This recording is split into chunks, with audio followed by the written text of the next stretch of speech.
Saludos a todos, agradeciendo a los organizadores de este segundo Congreso Internacional Venezuela Tensiones, Conflicto y Paz por la oportunidad que me brindan de participar en él y a quienes nos escuchan por su asistencia. Soy María Reina Rojas Serra, abogada de la Universidad Católica del Táchira, especialista en Derecho Constitucional y Ciencias Políticas, magíster en Relaciones Internacionales y tesista de doctorado en Derecho en la Universidad Carlos III de Madrid. Exabogada de Petróleos de Venezuela, en donde trabajé durante 14 años en el periodo 2004-2018.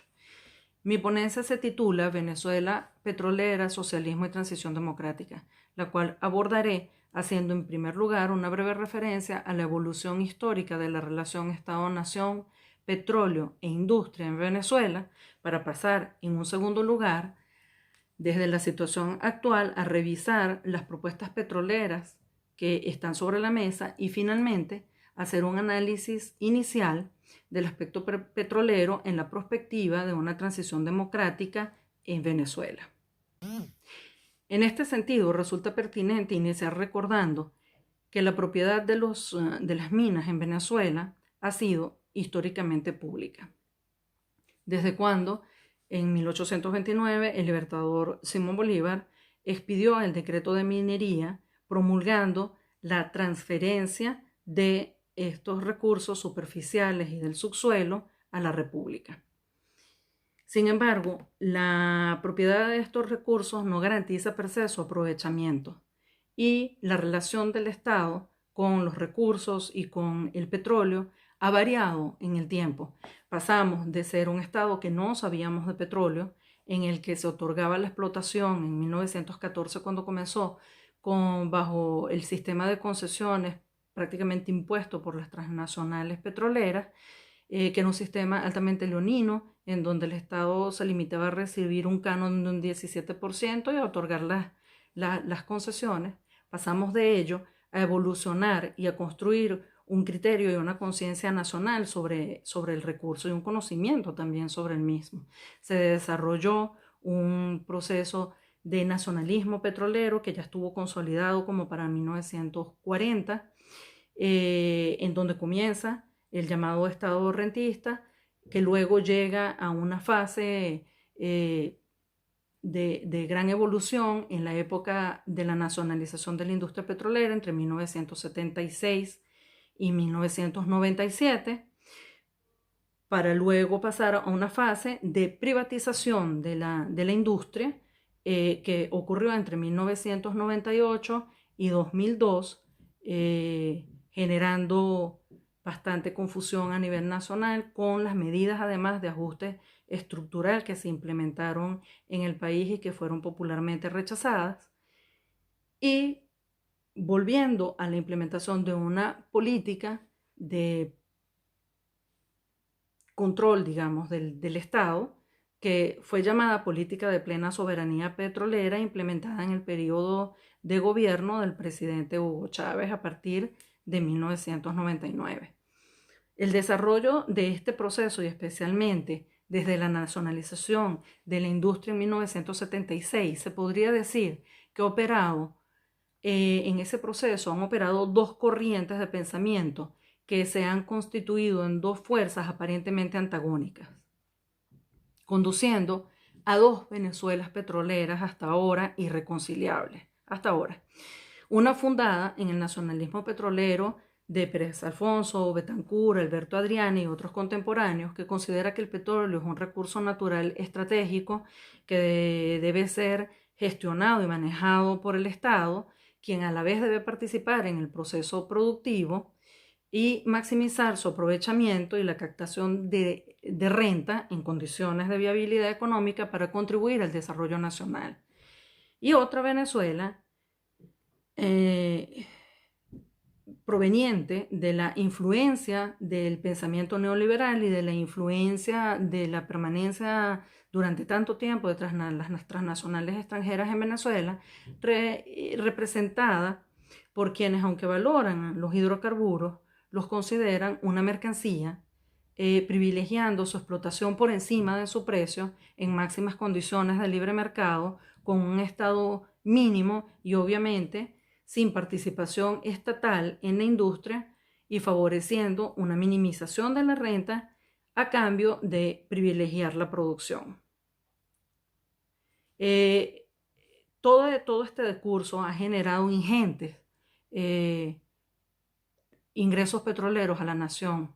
Sin embargo, no hemos sido capaces de consolidar hasta ahora el desarrollo integral de la misma, pues no hemos escapado a la paradoja de la abundancia, llamada por algunos la maldición de los recursos naturales, según la cual la riqueza en recursos naturales se traduce en grandes e insuperables obstáculos y dificultades para lograr el desarrollo nacional, como nos ocurrió en el periodo democrático de 1958 a 1999, que termina en una terrible crisis que da lugar a un proceso revolucionario por un outsider político que levanta la bandera de combatir la corrupción que se había generado a raíz de la abundancia petrolera y con la promesa de lograr el desarrollo de la nación. Eso ocurrido cuando asciende al poder Hugo Chávez por elecciones en 1999. Lo que le ocurrió también, maldición de los recursos o despilfarro de los recursos, porque ya verán que no comparto mucho la ideología de la maldición, como le sucedió también a la revolución bolivariana propuesta e impulsada por Hugo Chávez Frías, la cual, a pesar de haber implementado hasta ahora el régimen petrolero de mayor presencia estatal y de mayor captación de renta, que llevó a recibir el Estado ingresos petroleros por 1.180.000.000.000 de dólares, a pesar de eso, no logró el desarrollo y al contrario, con el debilitamiento que ello generó en el Estado y también con el excesivo control político que logró tener apalancado en esta inmensa riqueza y en el apoyo mayoritario popular que tuvo, que gradualmente fue perdiendo, con todo ello generó una debilitación institucional y un acaparamiento de poder que impidió además el control, el seguimiento de los desvíos de normas y del sistema. La riqueza fue despilfarrada, se invirtió puntualmente en proyectos que pudieron haber sido en su momento efectivos, pero que sin embargo no fueron sostenibles y no se tradujo de ninguna manera en generación de productividad y de riqueza. En el caso específico de PDVSA, que fue después del paro petrolero o sabotaje petrolero, de acuerdo del enfoque con el que se plantee, en el caso de PDVSA, tenemos que decir que hubo una pérdida terrible a raíz de esta situación ocurrida en el 2002 de 18.000 empleados con la pérdida de know-how que eso significa, de conocimiento, de experticia. Además, la empresa fue gerenciada ineficazmente, sin normas de ningún tipo de control y desatendiendo los mantenimientos correctivos y preventivos y las inversiones que eran necesarias hacer, al punto de tener ahora la situación de caos y de colapso que tenemos actualmente, exacerbada además por el efecto de las sanciones establecidas en materia petrolera por el gobierno de Estados Unidos en esfuerzos por provocar el cambio político en Venezuela y el fin de la tiranía de Nicolás Maduro. Así, Venezuela se encuentra actualmente en una situación en la que, debido al caos generalizado y a la terrible incompetencia demostrada por el ejercicio de la función, en el ejercicio de la función pública, se encuentra en una situación en la que corren vientos liberalizadores y en la que la solución, la panacea para muchas personas es acudir a liberalizar a la vez y simultáneamente e inmensamente el sector público y los servicios públicos. Nos encontramos entonces del lado de la oposición con el Plan País propuesto por el ingeniero Juan Guaidó, presidente de la Asamblea Nacional y presidente interino de la República, para la gran oposición, la gran mayoría opositora venezolana, y que está respaldado por más de 50 países en el mundo. Este plan es un plan que, revisándolo en materia petrolera y también en materia, digamos, económica general, es un plan con un marcado acento privatizador, que propone, manteniendo la propiedad de los recursos, toda una reestructuración del sistema, digamos, conquistado en estos 106 años de manejo estatal de los recursos.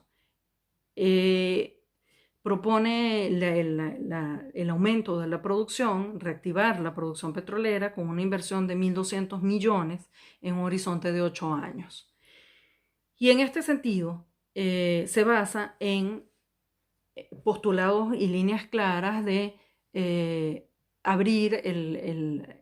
la inversión al capital privado, permitiendo que haya participación mayoritaria en proyectos petroleros sin discriminar en qué servicios, en qué actividades, en qué sectores. Propone diseñar un régimen fiscal competitivo para atraer inversiones. Esto significa minimizando el ingreso fiscal. Maximizar también la producción del petróleo y el gas es una propuesta que es una visión netamente empresarial, valga decir, porque una visión de Estado en el manejo de estos recursos requiere también considerar la inelasticidad de la demanda petrolera, la estabilidad de los precios del petróleo y, muy importante, la explotación ecológica y sustentable de los recursos. Propone la creación de la Agencia de Hidrocarburos para la Administración Eficiente y Técnica de Yacimientos, que es un ente que suplanta las funciones del ministerio, pero que no forma parte de la estructura clásica del Estado que nosotros conocemos y obedece al esquema liberalizador también. Plantea igualmente de traer de manera significativa el capital del país con créditos, financiamientos y ayudas que normalmente están blindados con cláusulas de ajuste que condicionan y restringen los poderes regulatorios del Estado.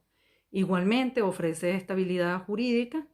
estabilidad de los contratos, bienvenida a la seguridad jurídica tan necesaria en el país, pero es muy importante velar por el no otorgamiento de cláusulas de estabilización eternas y blindadas que se resulten perniciosas para la capacidad y el margen de maniobra de un Estado que estaría buscando su mejor vía de desarrollo. Garantizar, es otro punto, el mayor beneficio a la nación de los ingresos provenientes de impuestos y regalías. Debería ser en realidad garantizar el mayor beneficio de la extracción de los recursos naturales. Aquí vemos que entonces se centraría en el beneficio que otorgarían las regalías, pero considerando que estas van a ser disminuidas. Y también una reestructuración de PDVSA que evidentemente pasará por una privatización. Sorprendentemente, desde el 28 de abril circula también un plan, una propuesta de reestructuración, pero en este caso planteada por la propia PDVSA, óigase bien, no por el Estado ni por el Ministerio, sino por PDVSA, por la Comisión de Reestructuración nombrada por Nicolás Maduro. Este plan, en resumidas cuentas, es un plan ultraliberal, tan liberal que es más privatizador que la propia apertura que ya tuvimos y que por el nivel de detalle que tiene se puede ver de momento que resultaría absolutamente liberalizador y privatizador en comparación con las líneas generales que dibuja o similar a lo que sería la implementación del plan de la oposición. No hay tiempo suficiente como para entrar a resumir todos los detalles, pero en realidad esta propuesta presentada en PDVSA,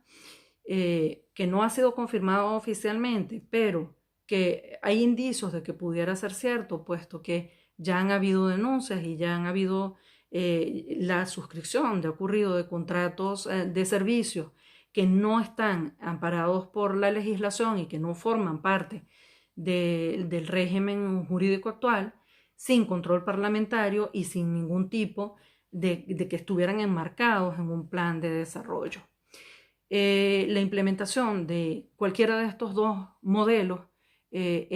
sería altamente preocupante en estos términos e implicaría la pérdida de todo el avance de la nación y de los venezolanos en la conquista de sus recursos. Implicaría realmente un despojo a la nación de la posibilidad de ser la administradora, la gerenciadora de sus recursos.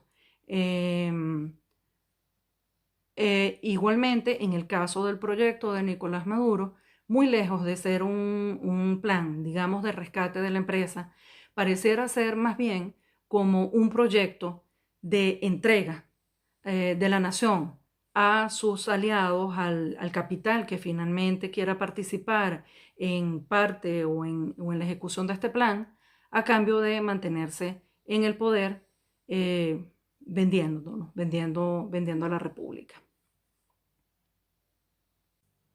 Llegamos así al punto de la revisión de la materia petrolera en la perspectiva de una transición democrática en el país. Las transiciones democráticas son procesos de gestación e implementación dilatados y complejos. En el caso de Venezuela, sin duda lo será y lo está haciendo aún más. Nuestro principal reto como nación sigue siendo el mismo que desde 1936 propuso Arturo Uslar Pietri, la siembra del petróleo. Idea esta planteada con anterioridad por Alberto Adriani, el economista Alberto Adriani, en su programa de gobierno para cuando muera el dictador Gómez. Qué oportuno y qué paradójica esta cita. Nuestra abundancia en recursos no es una maldición, sino una bendición, pero entraña una enorme responsabilidad que hasta ahora no hemos sabido honrar debidamente. El salto requerido es pasar de ser monoproductores, exportadores o mermados a crear una economía productiva, única vía para la democracia y el desarrollo, apalancados en la renta petrolera y sin dejar de lado la propia productividad y rentabilidad de la explotación petrolera en sí misma. Por ello, una transición exitosa en Venezuela no debería basarse en modelos netamente importados, ajenos a nuestra realidad, que además no han funcionado en transiciones de otros países petroleros. La transición democrática en Venezuela debe fundamentarse en el bagaje de conocimiento multidisciplinario en materia de control, administración, gestión y explotación de hidrocarburos que tanto desde la perspectiva estatal como desde la industrial y economicista hemos acumulado en nuestros casi 106 años de explotación petrolera, con base en lo cual nos atrevemos a adelantar algunos elementos que pudieran ser útiles. En primer lugar, la estabilidad y gobernabilidad de una Venezuela democrática requiere de un acuerdo de todos los factores políticos sobre el modo como serán manejadas, explotadas y administradas nuestras riquezas, e igualmente sobre el destino de los beneficios económicos que dicha explotación reporte, primando el enfoque desarrollista integral y no el distributivo populista que ha dominado durante todo el tiempo, o peor, el de reparto de renta entre los actores políticos. Esta sería la base de una futura política petrolera que deberían honrar los gobiernos sucesivos. Cualquier reestructuración de la institucionalidad petrolera, incluyendo la actual, debe ser objeto de un profundo debate y consenso nacional, y su aprobación debe ser sometida a todos los controles administrativos y jurisdiccionales pertinentes e inclusive a referéndum aprobatorio nacional. El rol del Estado resulta fundamental para un país petrolero y para una política orientada al desarrollo, con el apalancamiento del ingreso por la explotación de estos recursos. Sostener que su control y explotación por poderes o intereses privados sería más positivo para el Estado con la riqueza de recursos naturales con la que cuenta Venezuela es negar la realidad que nos muestra la época inicial de las concesiones venezolanas o en un tiempo más contemporáneo, las privatizaciones como las llevadas a cabo en Argentina el siglo pasado. Por ello, es importante hacer énfasis en que la participación operacional del Estado en la industria petrolera es estratégica, sobre todo en las actividades primarias, además de que contribuye a la acumulación de conocimiento profesional, técnico, de know-how nacional y a la formación de capital humano calificado en las áreas claves, todo lo cual es estratégico para nuestro desarrollo. También la experiencia nos muestra que la participación privada, con su capital, tecnología, conocimiento, know-how, es igualmente necesaria. Diría más bien imprescindible. El gran reto es de qué manera incrementamos e incorporamos la participación privada en las áreas en las que ahora está cerrada la participación. ¿De qué manera lo hacemos en el sector de los hidrocarburos? De aquí podemos extraer también lecciones de la experiencia que nos muestra que a este efecto es útil distinguir las actividades del sector y en las estratégicas poner el foco que es recomendable conservar su reserva al Estado y la participación mayoritaria del mismo, quien podrá desarrollarlas conjuntamente o no con privados, sometidos ambos, privados y públicos, a controles que tengan asociados efectivas sanciones y remedios por desviaciones e incumplimientos. En paralelo, se debe evaluar escenarios de incremento de la participación privada en las actividades no estratégicas, en distintos grados y modos, pudiendo inclusive haber algunas en las que participe libremente. Elaborar e implementar mecanismos de control es otro elemento importante a considerar, de control, de seguimiento, de fiscalización en todas las cadenas productivas, así como en el desempeño de actividades administrativas y en el desempeño de la función pública. Ello debe incluir, como actualmente ocurre en el mundo empresarial e inclusive en el mundo público, del sector público mundial moderno, medidas para proteger a las personas que desempeñan estas funciones de control, fiscalización y seguimiento, así como también aquellas personas que efectúen denuncias de desvíos normativos y de comisiones de delito. La renta petrolera es una bendición. La maldición es enajenarla por espejito, despilfarrarla, no aplicar medidas apropiadas para contrarrestar las distorsiones que en casi 106 años hemos aprendido que crea. La maldición es persistir en una cultura corrupta, clientelar, en la que no existe ni conviene la fiscalización, el control y el seguimiento, y en la que se fomenta y consiente la impunidad ante las desviaciones normativas, legales y de patrimonio público. Por esto, urge una reinstitucionalización de la República, de sus poderes públicos y entre ellos de los poderes judicial, contralor y procurador como poderes independientes y despolitizados, para lo que también es necesario reinstaurar la función pública y llevarla como nunca a sus debidos procesos de concurso para acceso y ascenso. Pero para que todo ello sea posible, urge aún más una revolución. Una revolución sí, pero no política, no privatizadora, tampoco una estatista negacionista de la participación privada, sino una de principios y valores, una revolución moral humanista, ética, humanizadora. Solo así y con mucho, mucho esfuerzo podremos finalmente sembrar el petróleo. De lo contrario, el pasado será nuestro futuro. Muchas gracias por escuchar.